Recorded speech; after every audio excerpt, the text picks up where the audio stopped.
In Mahabharata, Vyasa as a hermit was practicing severe austerities. He was unpleasant and fearsome in his appearance, so much that Ambika shut her eyes tight when she saw him. Her sister Ambalika went pale with fear, while Parashrami the maid was not frightened.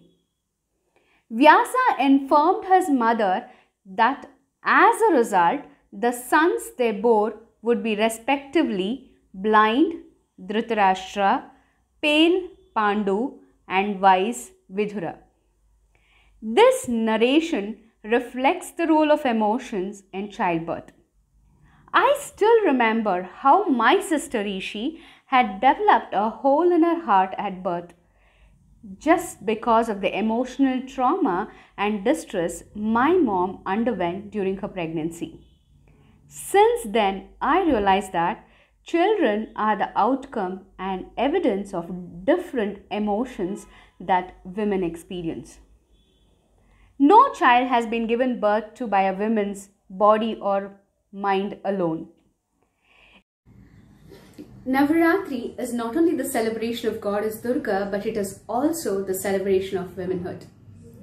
I think it's the greatest paradox of life, where a woman, being a source of love, goes on to beg for love from her loved ones. She, being a source of love, should only think about and tune herself in giving rather than begging. I know it's very natural to expect from our loved ones, but not knowing your strength sometimes makes a woman feel helpless. One of the greatest strengths of a woman are her emotions. The way the different colors of her emotions and varieties and the different roles that she plays actually bring about life into life. She fills life with vigor. She is the one who lights up the entire space with her emotions. The multicolors of her emotions are the ones which create the festivity, which create the joy of celebration in every moment. I think one of the greatest power a woman has, it's not only the power of having control and the strength, but it is also the power of love. Love goes about a long way in creating. Her imagination and intuitive abilities are enhancing her power of love in the process of creation. A woman can go about in creating a great family. Once a family is created, it can also be a great revolutionary change in creating the entire world. So women has to just learn how to empower her emotions. In empowering her emotions, she has the greatest strength being channelized in creating the life of her loved ones. It's not that you have to go and search, become dependent on the man of your life. The man of your life is your greatest strength. And in being his greatest source of love and energy, I think you are going to enhance the power of your entire family.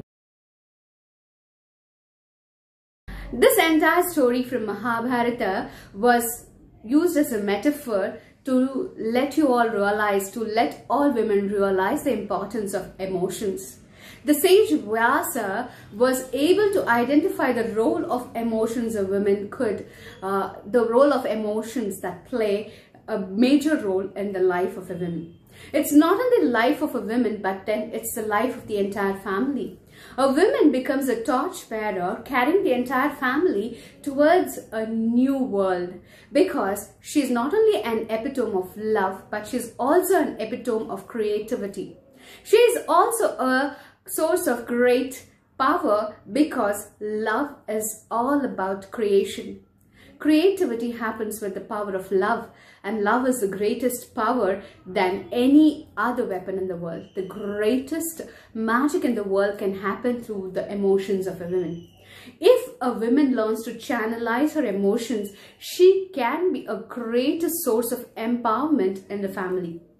It is a paradox of life, women being a source of love and creativity. The one who has the ability to give goes on begging for love. I want women to realize their power and potential, not as a sense or mark of superiority, but as a sense of responsibility.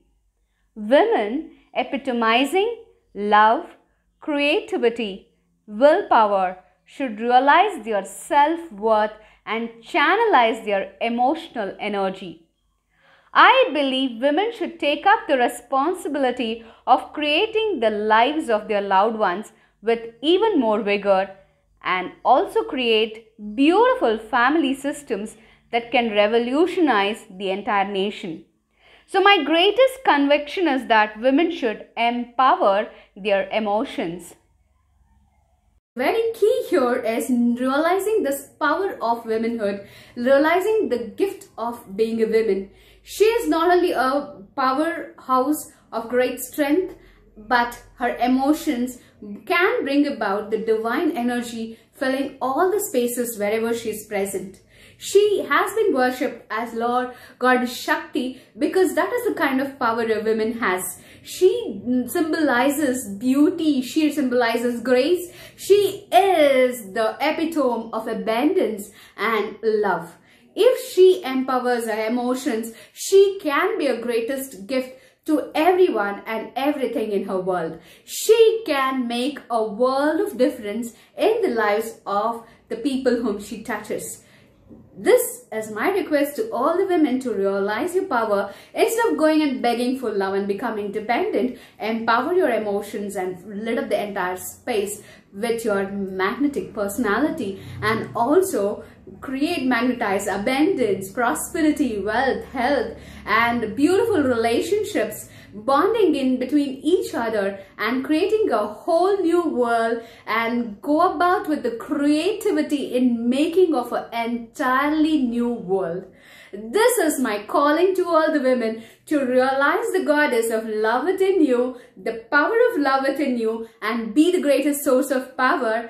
Do not start begging, but be the strength. Know your strength, that you have the greatest strength and the power of emotions.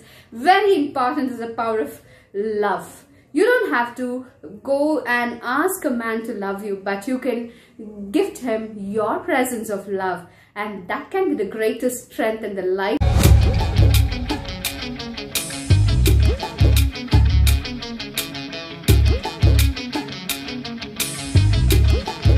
Wishing you all a great life filled with love and abundance. Namaskaram. Namaste.